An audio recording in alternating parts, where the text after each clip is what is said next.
The Pullman Police Department is not the only department dealing with officer shortages, causing police to be spread too thin. Moscow Police Department has 6 openings, which is the most openings in 24 years. Moscow PD is looking to grab the community's attention by upping the officer pay.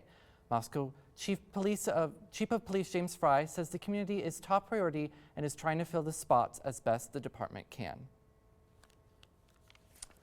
And getting a drink at a bar may be fun, but bartenders see a different side. Justin Spinney has more on how bartenders on the Palouse keep themselves safe. Valhalla, Stubblefields, the Coug, all great pieces of WSU's culture where people should feel safe, but sometimes the people in the most danger are the people who work there.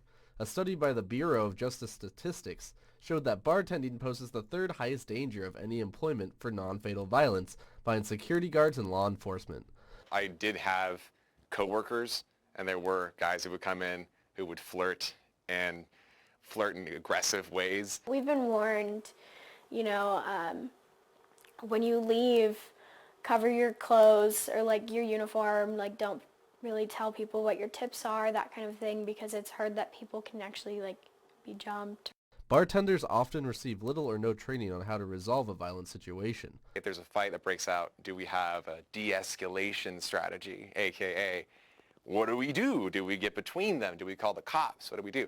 Lauren Taylor directs Safe Bars, an organization that trains bar staff on how to foster a safe environment. Intersection of alcohol and sexual assaults pretty much occurs in bars, restaurants, and frats.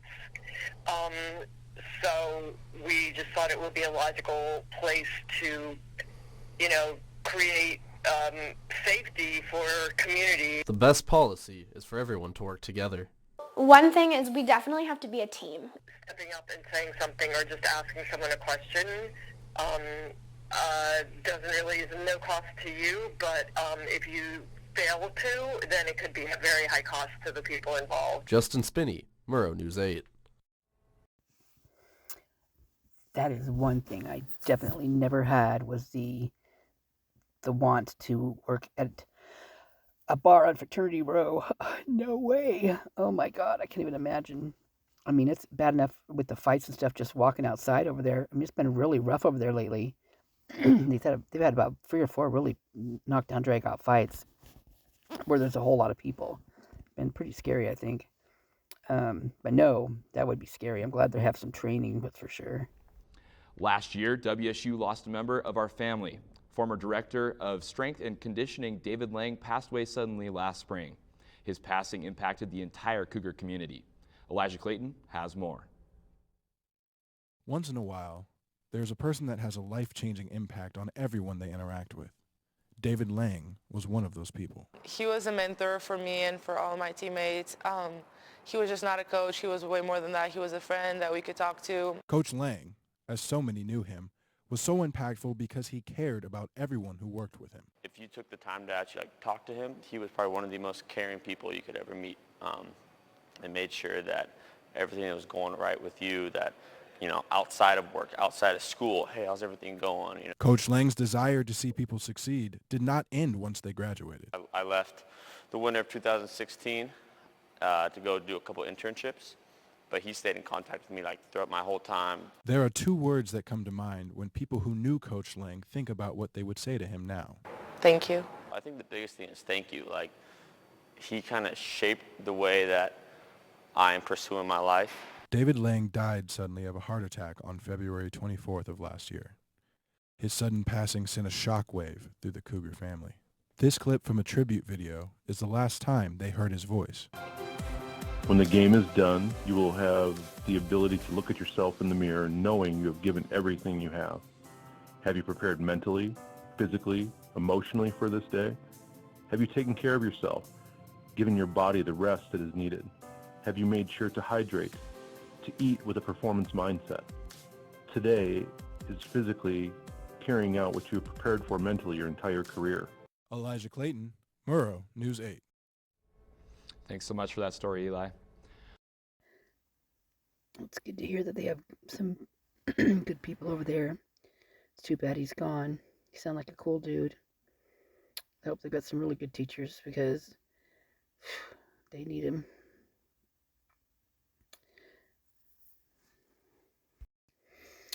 Wow. Wow, just watching this next story they're going to talk about just scared me because of where it's at and I mean, it looks like it could be so deadly, and the kids just like party there like crazy party there. So I'm just bringing you little excerpts from the Pullman area, and I'll do some Moscow ones too. They're just ones that I don't know, that I thought were interesting. So you can skip past them or watch them. They're kind of cool. Some of them are older and some of them are fairly new. None of them are more than like 3 years old, but this one was fairly recent. Comes with us now to talk about a new initiative that will help prevent pollution at the cliffs for years to come.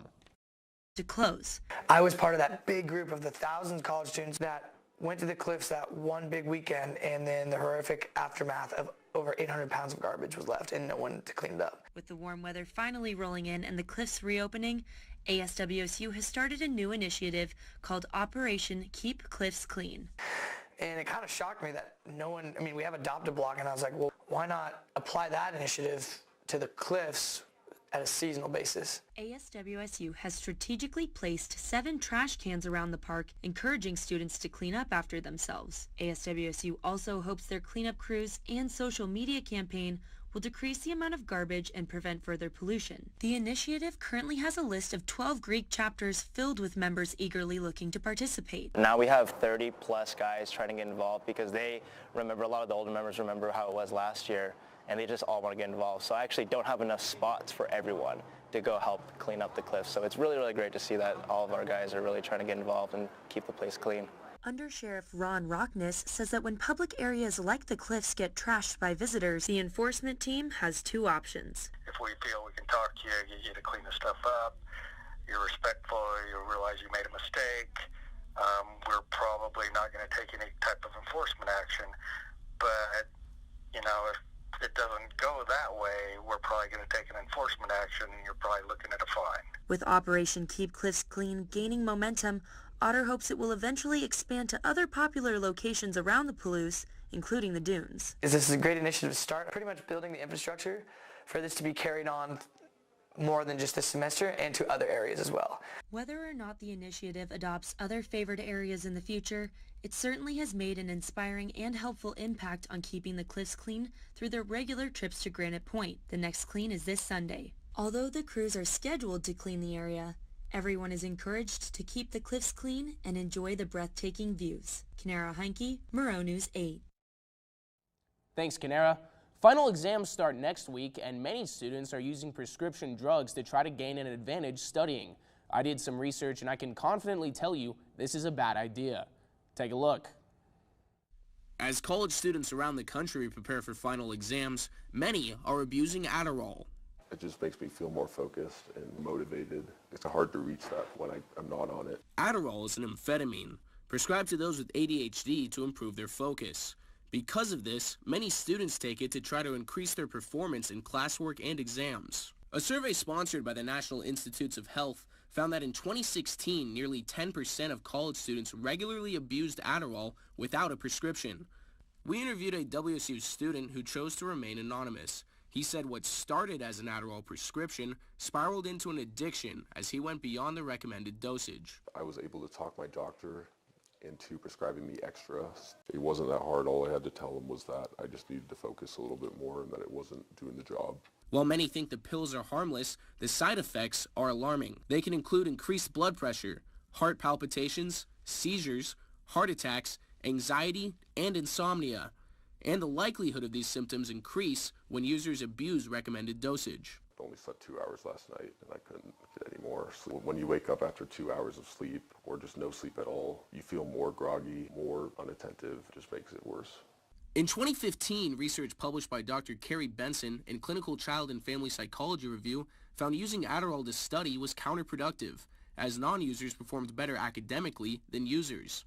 But even with these developments, there's still a black market for the drug on college campuses. The student we talked to says he sells Adderall because it has high demand and it's hard to get caught. He sells 10 to 15 pills out of every 30-pill vial he's prescribed. Oh, so easy.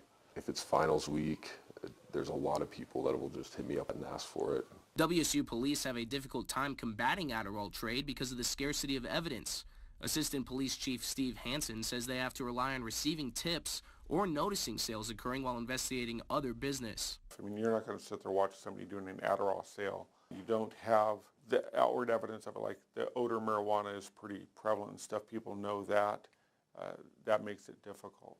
Because of this, Hansen says the best way to deter Adderall trade is through education. WSU offers mandatory preventative programs such as e-chug and booze, sex, and reality checks to all incoming freshmen. Programs like Cougs for Recovery give students who have gone through rehabilitation the support to continue to live substance-free.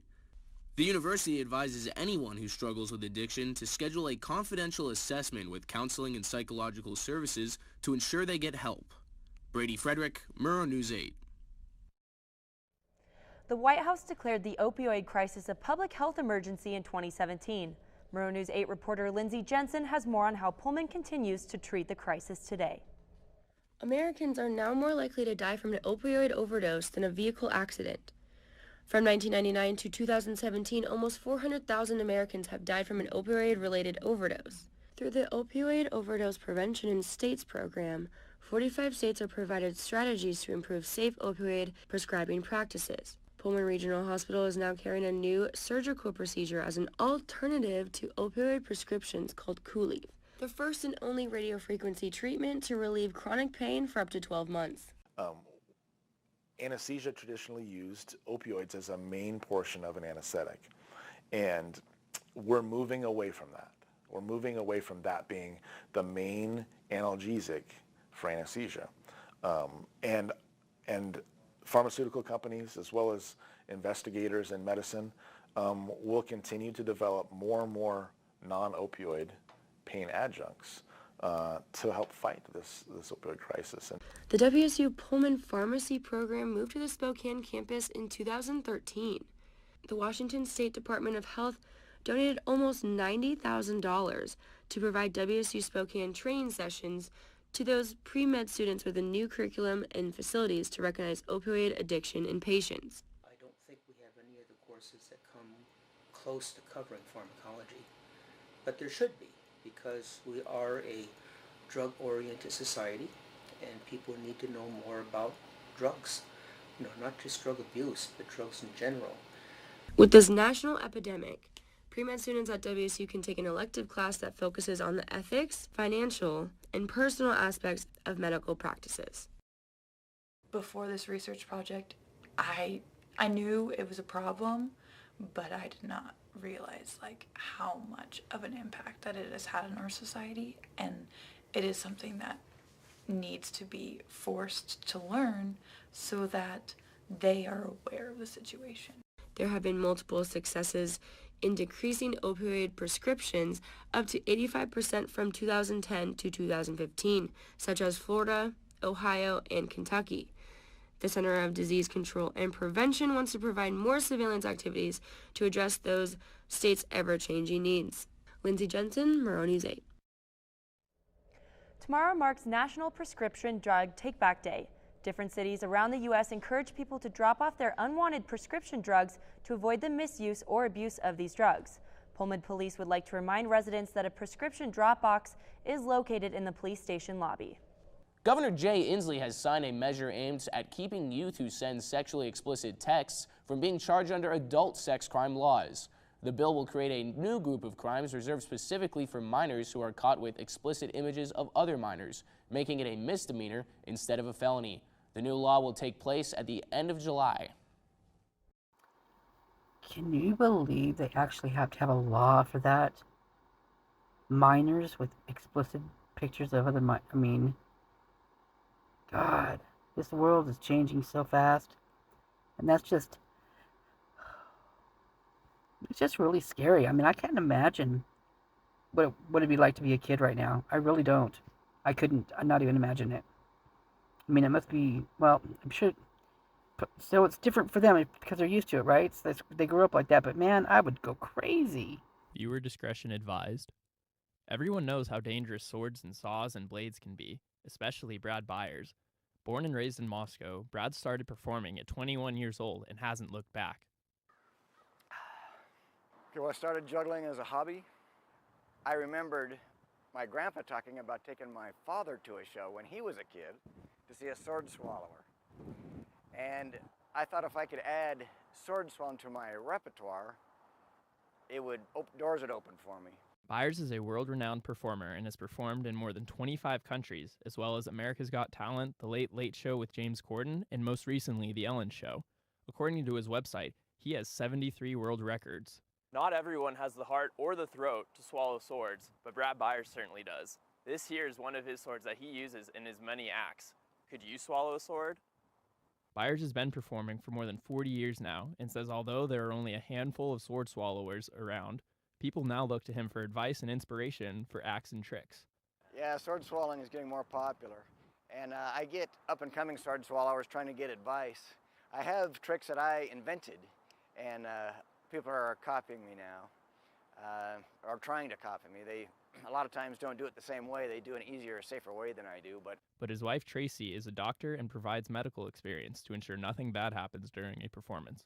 Byers knows most people squirm and shake when they see him perform, but he says he loves the adrenaline from performing and wants more people to pursue the passion he found 40 years ago. Reporting from Pullman for Murrow News 8, I'm Asher Lind. This one, that sword swallower, kind of surprised me. So, like, the world record sword swallower, it lives in Moscow. That's crazy. I wonder if he has any kids. I wonder what they're doing with their swords. That's not funny. Sorry. But seriously, that's a weird career. Yeah, scary one too. Interesting. Yeah. There was a standoff earlier on campus today. Murrow News 8 reporter Promise Calloway is joining us live from Military Hill with more on the story.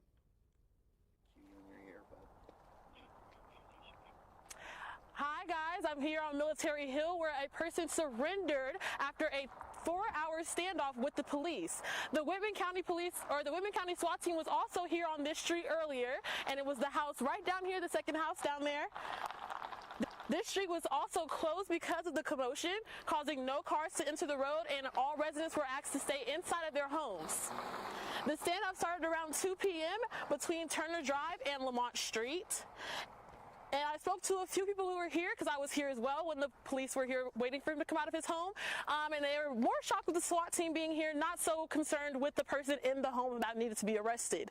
But after the person surrendered, they took them into custody, and they have been arrested for a misdemeanor on domestic violence assault. So, live from Pullman, I am Promise Calloway, Murrow News 8. Sounds to me like Pullman likes to use their SWAT team a little more than they should, pulling them out when they're not it's not necessary.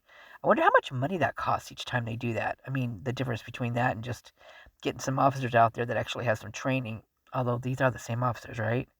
Don't they kind of mesh back and forth? I don't know. But there's a lot of SWAT going on around there. Lots of it.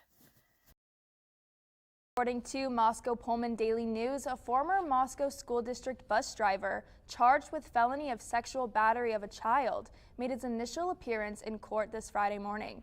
The man, identified as Corey Dickey, allegedly inappropriate touched a girl who is now 17 more than 30 times in her life, as well as her sister, who is now 14.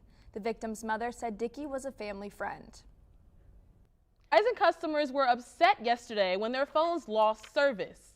According to KHQ, there were 2,600 reports of outages around eastern Washington and northern Idaho. KHQ reached out to Verizon, and they responded that there was a fiber issue, and engineers are aware of the issue and are fixing it as fast as they can. And we can confirm that AT&T also had a service outage here in Pullman yesterday. A former Spokane County deputy who was convicted of murdering his wife in 1996 was released from Rhode Island prison today. After 20 years, according to Creme, Tom DiBartolo told police in 1996 that 2 black men robbed them. However, evidence later proved that DiBartolo shot his wife and tried to cover it up by shooting himself. Spokane police are looking for information on the identification of 2 men caught stealing items from outside a garage in Spokane, Washington. KHQ reports that the 2 men stole 2 long guns, a propane torch, a red baseball cap. That was kind of random, wasn't it? And then at the very end, and the red baseball cap. Won't be able to spot him very easily. That's just weird, man. Never said they were smart over there. According to jail records, Lori Eisenberg has been arrested for murder charges related to the 2018 death of her husband. She was booked into the Kootenai County Jail last night and is scheduled to appear in court next week. Her bond is set at $2 million. My God, he must have been a terrible husband. Did you see the smile on her face? Or else she's just plain old nuts. But oh man, I'm leaning towards not a nice guy, since we're kind of finding it out around there. But wow, she looked like she was happy about it. That was kind of creepy. Ugh. Thanks, Caitlin. The court of Whitman County today charged two brothers who allegedly broke into a friend's apartment and moved his belongings into another apartment. The brothers, aged 19 and 23, were charged with misdemeanor first-degree trespassing yesterday. The apartments are located on College Hill in Pullman. And according to Murrow to Pullman Radio, the brothers broke into the apartment to give their family a place to stay during the holidays. So let me get this right. These guys get in trouble, arrested, all that good stuff, for pulling a prank, moving or whatever they were doing. It didn't sound like it was something terrible. Friend's apartment. I mean, basically, it was a friend. And yet, the guys, the ones that are hazers, that are literally killing people, get nothing. These guys moved furniture. I mean, how easy would it be to put it back? I mean, simple, easy peasy, right? You can't bring people back from the dead. That's crazy. The Whitman County Sheriff's Office will introduce new armored tactical vehicles to its arsenal. The Sheriff's Office will be using a 2010 vehicle for the Whitman County SWAT team to respond to high-risk situations, replacing the 1978 model they currently use. The initials JRD will be placed on the hood of the vehicles in memory of Deputy Justin DeRozier, a Cowlitz County Deputy Sheriff and former Whitman County Sheriff's Office deputy that was killed in the line of duty last year. Once again, they do like their SWAT. Crazy. My cat's eating tortilla chips right now. She's only one little teeny beeny one, but it's weird. I've never seen her do this before. I mean, she likes Trader Joe's. They're salsa. They're pretty hot ones too. It's really crazy, but she loves those things. But I've never seen her do it with these guys before. She's really going to town on it. She's trying to she just pulled it out of my hand. She's trying to chew on it and eat it. And she doesn't eat those other ones. She just licks them. And I only give her only one, a little small piece of one. I'll let her lick. For some reason, there must be something she needs, at that time. But she's actually chewing on this one, trying to eat it. I've never seen her do that. Crazy girl. Okay, well, that's it for that one. There's a bunch of really crazy ones from Pullman, but these weren't as crazy. But it just goes to show you, look at all the things the weird things that happen, the cops. I mean, there's a lot of police officers killing their wives and vice versa. Man, that's just a lot of husband and wife killing going on over there. It's kind of scary, actually. I mean, what are they doing to each other? I mean, anyway. All right, I'm gonna let this one go. All right, love you guys.